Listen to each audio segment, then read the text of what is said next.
날마다 나를 살리는 큐티 이성호 목사입니다. 오늘 큐티 본문은 예레미야 36장 1절에서 19절까지입니다. 하나님 아버지, 기록된 말씀이 들려져서 다시 살아나기를 원합니다. 말씀해 주시옵소서. 듣겠습니다.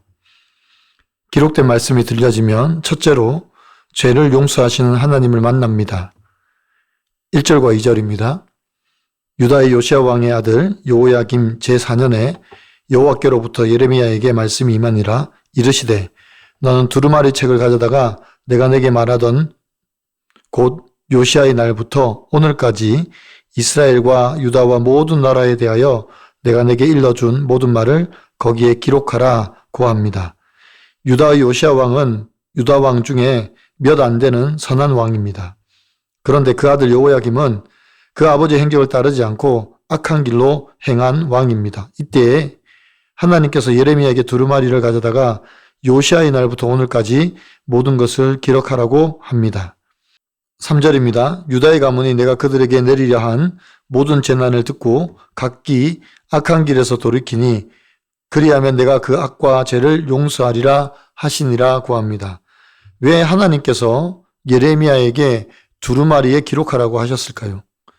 유다 가문에 내리려 했던 모든 재앙에 대해서 그들이 듣고 돌이키게 하시기 위함입니다. 하나님은 은혜로우시며 자비로우신 분이십니다. 그래서 유다를 향한 목적은 재앙이 아니라 그들을 악한 길에서 돌이켜 구원하시기 위함입니다. 예레미야가 바룩을 불러 하나님의 모든 말씀을 기록하게 했습니다.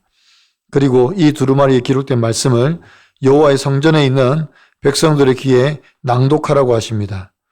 하나님을 버리고 우상 숭배와 부도덕함의 길을 걷는 유다 백성들에게 속히 그 악한 길에서 떠나라고 선포하는 것입니다. 지금 유다를 향한 하나님의 마음은 노여움과 분노입니다. 이것을 선포하라고 말씀하십니다.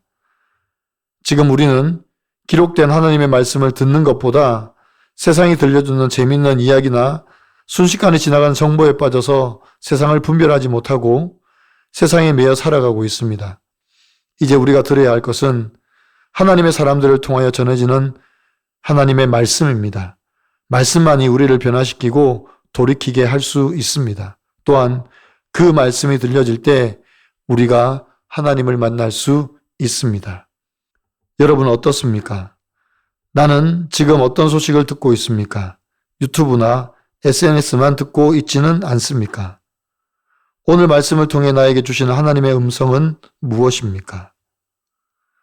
기록된 말씀이 들려지면 둘째로 돌아가는 반응을 보여야 합니다. 11절에서 13절까지입니다. 사반의 손자요 그라마의 아들인 미가야가 그 책에 기록된 여호와의 말씀을 다 듣고 왕국에 내려가서 서기관의 방에 들어가니 모든 고관 곧 서기관 엘리사마와 스마야의 아들 들라야와 악볼의 아들 엘라단과 사반의 아들 그라마와 하나냐의 아들 시드기야와 모든 고관이 거기에 앉아 있는지라. 미가야가 바룩이 백성의 귀에 책을 낭독할 때에 들은 모든 말을 그들에게 전하매라고 합니다. 미가야가 바룩이 두루마리에 기록된 하나님의 말씀을 낭독하는 것을 듣고 왕궁 서기관의 방에 모인 모든 관원들에게 이 말씀을 전합니다. 또 여우디가 사자를 보내어 바룩을 데려오게 하여 모든 관리들 앞에 낭독하게 합니다.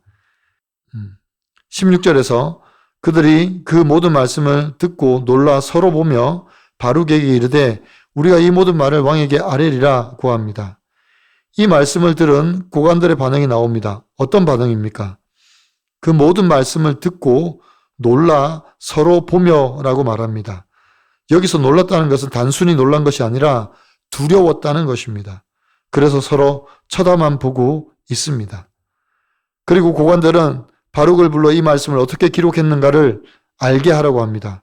그리고 바룩에게 예레미야와 함께 숨고 너희가 있는 곳을 알리지 말라고 합니다. 이 기록된 말씀이 얼마나 강하고 엄중했으면 그들은 바룩에게 예레미야와 함께 숨으라고 했겠습니까? 적용해 보세요. 최근 나를 놀라게 한 말씀이 무엇입니까? 무엇 때문에 놀랐습니까? 엄중한 하나님의 말씀이 들려올 때 내가 보인 반응은 무엇입니까? 도망하고 피합니까? 아니면 듣고 회개합니까? 음란과 외도로 아내와의 관계가 깨어져 혈기만 부렸는데 이제는 기록된 말씀을 읽고 악한 길에서 돌이키길 원하시는 하나님 아버지의 마음을 알아 아내가 보내주는 캡처본을 보고 제 죄를 인정하기를 원한다는 한 성도님의 큐티인 묵상 간증입니다. 제가 어릴 때 부모님은 자주 싸우셨습니다. 아버지는 말이 통하지 않는 완고한 분이셨고 어머니는 어딘가 모르게 늘 공허해 보이셨습니다.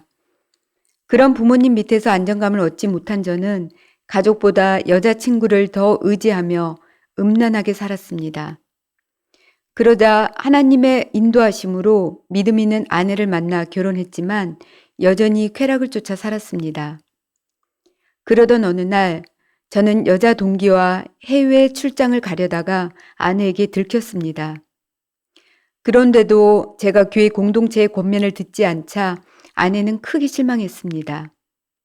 이후 아내는 저를 냉랭하게 대했고 저는 그런 아내에게 혈기를 부렸습니다.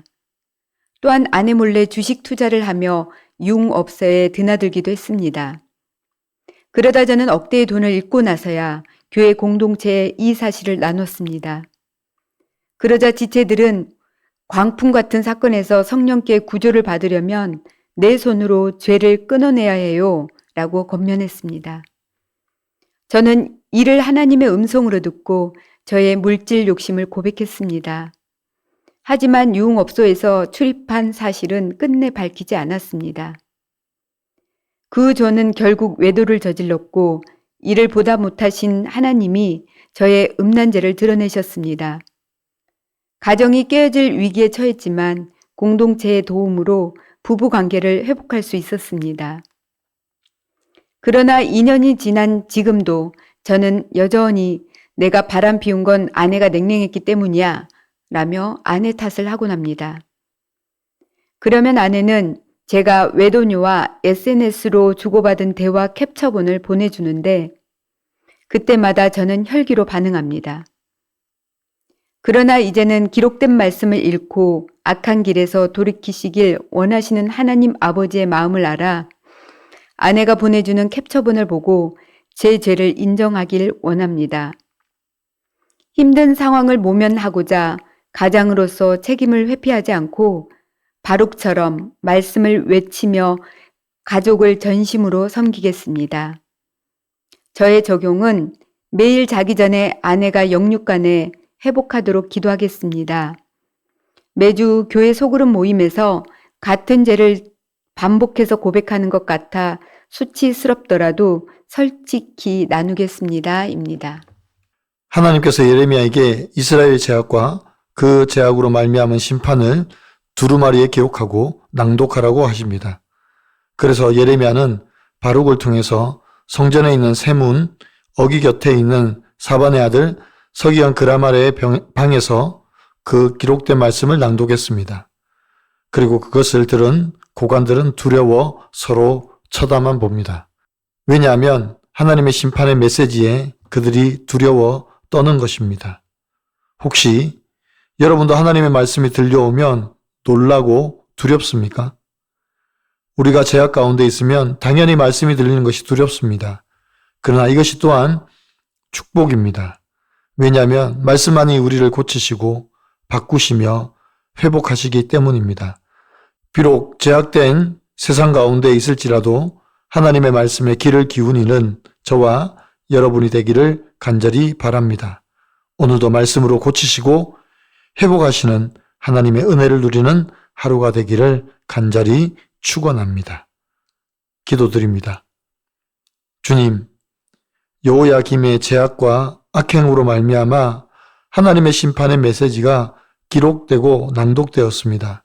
이처럼 우리 죄악 가운데도 하나님 말씀하여 주시옵소서. 주의 말씀을 멈추지 말아 주시옵소서. 혹시 주의 말씀이 들려오지 않아 우리의 죄악이 더 깊어질까 두렵습니다. 말씀을 듣고 두려워하고 어쩔 줄 몰라 하는 고관들과 같이 되지 않기를 원합니다. 주님, 말씀하여 주시옵소서. 그래서 깨닫기를 원합니다. 그래서 돌이키기를 원합니다. 하나님이 주시는 온전한 회복으로 나아가기를 원합니다. 예수 그리스도의 이름으로 간절히 기도드리옵나이다. 아멘.